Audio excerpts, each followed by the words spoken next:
میں نے جس ملزم کو اس تھانے کے حوالے کیا تھا اس نے حوالات میں خودکشی کر لی، شجاعت علی نے بتایا، اور پھر دوسرے لمحے وہ تیز تیز قدم اٹھاتا ہوا تھانے سے باہر جا رہا تھا۔ سب انسپکٹر شجاعت علی 1 گھنٹے سے پہلے وہاں نہیں پہنچ سکا تھا۔ اس وقت رات کے 2 بجنے والے تھے۔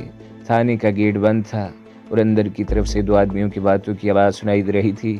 شجاعت علی نے کار سے اتر کر آئینی گیٹ پر دستک دی۔ چھوٹا دروازہ کھل گیا۔ وہ سنتری تھا جس نے لاٹھی کی طرح ایک ہاتھ میں رائفل اٹھا رکھی تھی اور دوسرے ہاتھ کی انگلیوں میں سگریٹ دبا ہوا تھا۔ شجاعت علی جب اندر داخل ہوا تو سنتری نے اسے روکنے کی کوشش نہیں کی تھی۔ تھا تو وہ سب انسپکٹر، لیکن کراچی کے تمام تھانوں کا عملہ اسے پہچانتا تھا۔ اس کی وجہ شاید یہ تھی کہ وہ ملزموں کے تعاقب میں ہر جگہ پہنچ جاتا تھا۔ اس نے کبھی یہ پرواہ نہیں کی تھی کہ جس علاقے میں وہ کارروائی کر رہا ہے وہ علاقہ اس کے تھانے کی حدود میں ہے بھی یا نہیں۔ یہ کیا کر لیا سر جی؟ سنتری نے اس کے بگڑے ہوئے چہرے کی طرف دیکھتے ہوئے کہا۔ معلوم ہوتا ہے کہ کسی تگڑے آدمی سے ٹاکرا ہو گیا تھا۔ ایسے ٹاکرے تو روز ہی ہوتے ہیں، شجاعت علی نے کہتے ہوئے دوسرے آدمی کی طرف دیکھا جو ایک طرف کرسی پر بیٹھا سگریٹ کی کش لگا رہا تھا۔ وہ بھی کانسٹیبل ہی تھا اور سادہ لباس میں تھا۔ اس نے بھی اٹھ کر شجاعت علی کو سلام کیا۔ شجاعت علی سر ہلاتا ہوا چھوٹا سا صحن عبور کر کے عمارت میں داخل ہو گیا۔ سامنے ایک چھوٹی سی رہدری تھی جس کے بائیں طرف ڈیوٹی روم تھا۔ رہدری کے بالکل سامنے محرر کا کمرہ تھا اور اس کے ساتھ بائیں طرف ایس ایچ او کا دفتر۔ اس تھانے کا انچارج وہی سب انسپکٹر تھا جس نے ملزم کو اپنی تحویل میں لیا تھا۔ محرر والے کمرے کے دائیں طرف بھی ایک مختصر سی رہدری تھی جس میں 3 کمرے تھے۔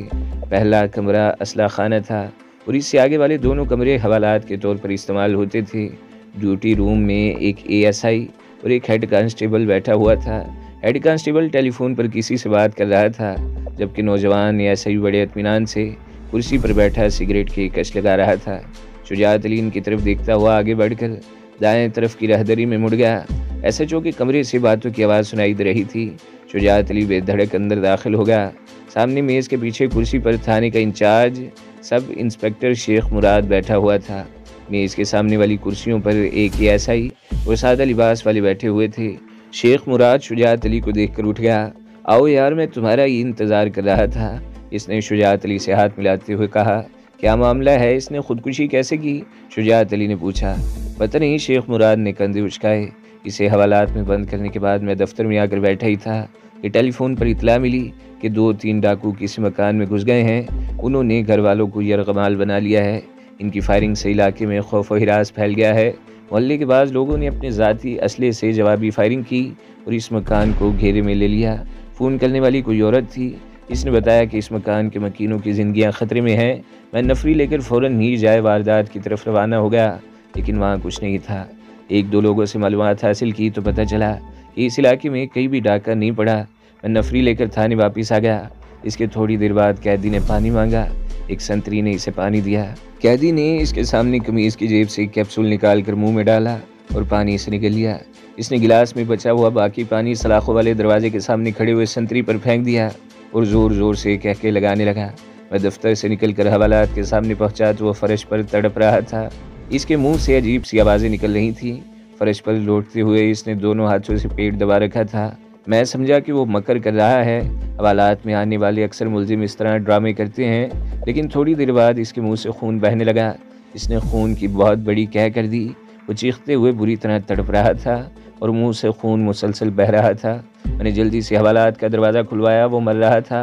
میں نے اسے موبائل پر ڈال کر ہسپتال بھجوا دیا۔ A S I Bashir mobile کے ساتھ گیا تھا۔ اس نے سامنے بیٹھے ہوئے اے ایس آئی کی طرف اشارہ کیا۔ اس نے واپس آ کر بتایا کہ ملزم نے راستے میں دم توڑ دیا تھا۔ اس کی لاش ہسپتال میں ہے۔ پوسٹ مارٹم کے بعد ہی اس کی موت کی اصل وجہ معلوم ہوگی۔